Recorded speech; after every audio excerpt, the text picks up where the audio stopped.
보문중앙교회 매일 성경 묵상을 시작하도록 하겠습니다. 오늘 함께 나눌 말씀은 열왕기하 4장 18절에서 37절까지의 말씀입니다. 자, 읽겠습니다.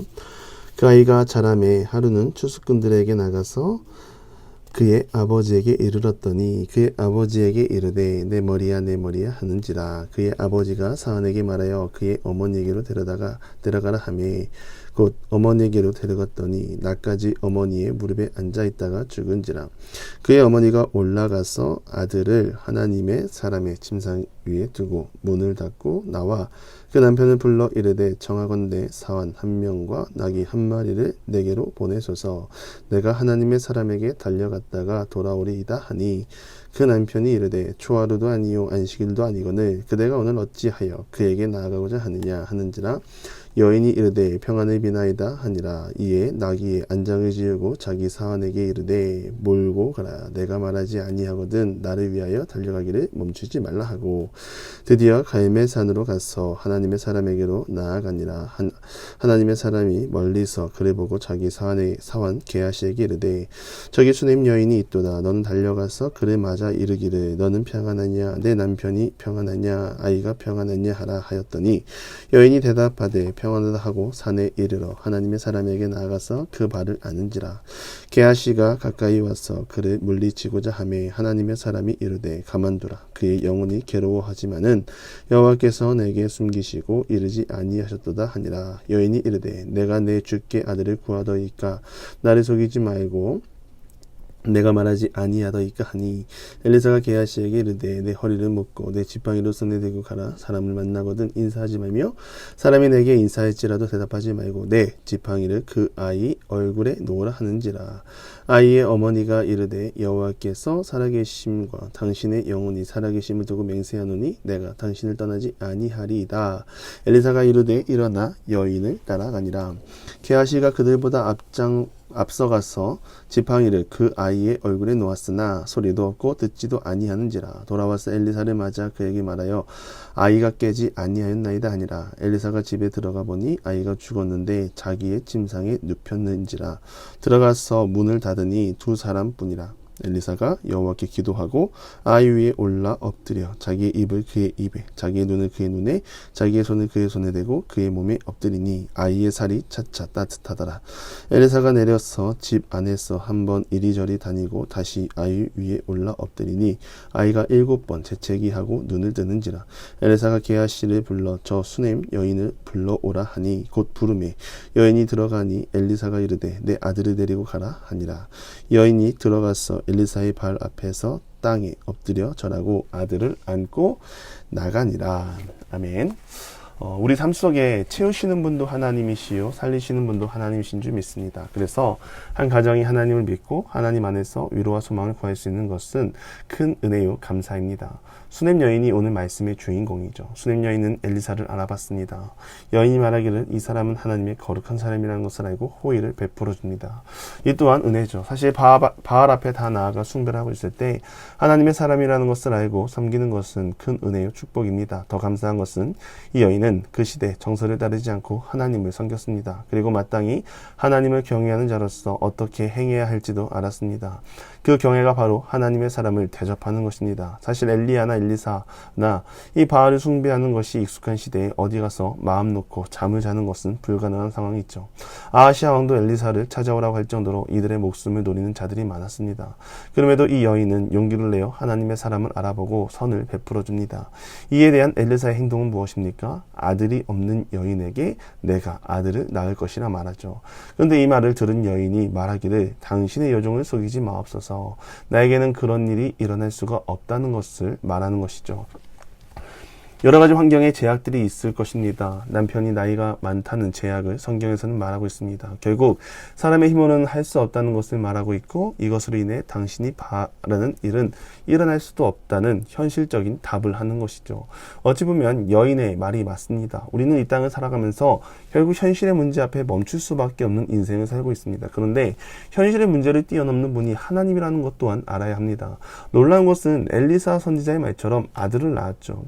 여인 여인은 그의 선행을 통하여 하나님의 살아계심을 받고 하나님의 일하심을 받습니다. 그렇다면 이 여인은 이제 이스라엘 땅에서 더 이상 바알 앞으로 나아갈 이유가 없는 것이죠. 그리고 시간이 지나 문제가 생깁니다. 오늘 본문인데요. 추수를 하는 중에 갑자기 아들이 아버지를 찾아와 머리가 아프다고 합니다.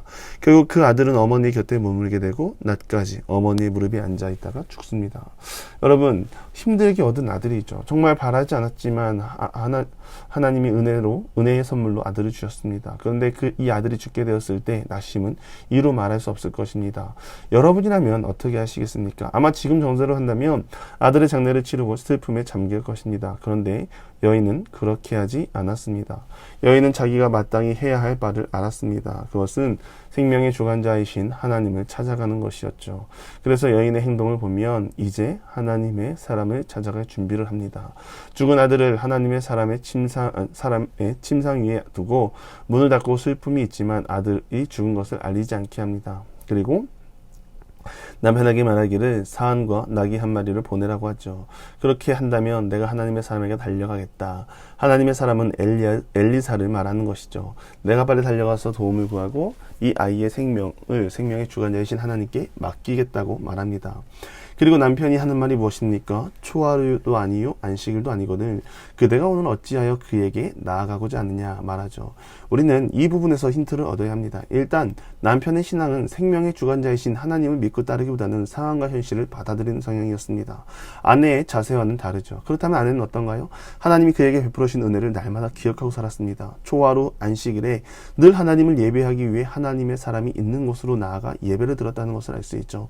더군다나 이 여인은 부자입니다. 자신이 가진 부를 더하게 하고자 바알 앞으로 나갈 수 있었으나 그녀는 하나님을 알아보고 호의를 베풀어 준 것이죠. 결국 이러한 여인의 섬김을 통하여 하나님이 복을 주시고 복을 받는 은혜의 삶을 살았던 것입니다. 그리고 아들이 죽었을 때 여인은 자신이 무엇을 해야 할지 알았죠. 자신이 지금 하나님입니다. 자신이 지금 하나님을 찾아가 나의 비통한 마음을 아뢰고 하나님의 도움을 구하기 위해 나가는 것입니다. 여인은 말합니다. 하나님의 사람에게 달려가기를 멈추지 말라. 우리에게 필요한 모습이 바로 이 모습 아닐까요?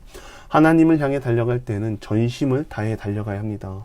뒤로 돌아보지 아니하고 끝까지 달려가 하나님의 구원에 이르고 하나님의 영광에 이르는 삶이 우리들의 삶이 되어야 합니다. 여러분 슬픈 일이 있으십니까? 고난 가운데 있으십니까? 절망과 낙심 가운데 있습니까? 하나님을 향해 전심으로 나아가시기 바랍니다. 하나님이 우리를 안아주실 줄 믿습니다. 나아가서 여인과 같이 우리의 아픔과 슬픔을 토로하시기 바랍니다. 하나님이 들어주시고 우리의 마음을 만져주실 줄 믿습니다. 그런데요, 눈물로 드리는 기도 가운데 내 욕심을 올려드리는 것은 참된 기도라고 할 수 없습니다. 기도는 하나님의 마음을 구하는 것이지 하나님의 마음을 바꾸는 게 아니죠. 사람들은 되게 생각하죠. 열심히 기도하고 기도의 횟수, 기도의 참여가 하나님의 마음에 합한 것이고 그것을 통하여 하나님의 마음을 바꿀 수 있다고. 여러분 그런데요, 하나님은 사람의 눈물에 사람의 간절함에 마음을 바꾸시는 분이 아니십니다. 우리의 길을 하나님이 아시기 때문에 하나님의 뜻을 구하고 마음을 구하는 것이 참된 기도인 줄 믿습니다. 여인은 자신의 비통한 마음을 선지자에게 말합니다. 선지자는 무슨 일이 일어난지 모르는 듯합니다. 그의 아들이 죽은지 모르는 듯하고 사정을 듣고 사은 게하시에게 지팡이를 가져다 놓을 것을 말합니다. 근데 여인은 다시 한 번 더 간청하기를 엘리사 선지자가 직접 와서 내 아들을 살려달라고 말하죠. 여인의 고집은 확고합니다. 선지자가 직접 가야 합니다. 사실 이 부분이 좀 난해하긴 합니다. 선지자가 지팡이를 보냈고 그 지팡이를 통해 낫겠다 말했는데 여인은 그럼에도 선지자가 직접 가기를 원했다라고 말했습니다. 그리고 먼저 간 사환 게하시가 지팡이를 놨을 때 아무런 응답이 없었죠. 그렇다면 엘리사의 능력이 없었던 것인가? 학자들은 말합니다. 선지자를 직접 초청했기에 지팡이에 임한 능력은 무효가 되었고 선지자를 통해 직접 역사가 일어나게 된 것이다 라고 흔히들 해석을 합니다. 난해하지만 확실한 것은 여인은 어디로 나아갈지 알았습니다. 생명의 주관자이신 하나님께 나아갔고 그녀가 바라고 원하는 소망이 결국에는 이루어졌습니다. 여러분, 하나님께 답이 있습니다. 그래서 오늘도 우리의 삶은 어떠한 문제가 생겼을 때 익숙한 무엇이 아니라 겸손한 마음으로 하나님께 아뢰고 하나님의 도움을 구하고 나가는 우리 모든 기도의 용사들이 되기를 주님의 이름으로 간절히 축원합니다. 기도하겠습니다. 하나님, 우리의 믿음이 어디에 있는지 바르게 점검하게 하여 주옵소서. 늘 하나님을 찬양하고 살아가는 그 삶이 기쁨이 되게 하시고 평생에 하나님을 기억하며 예배하며 경배하며 나가는 주의 자녀 되게 하여 주옵소서.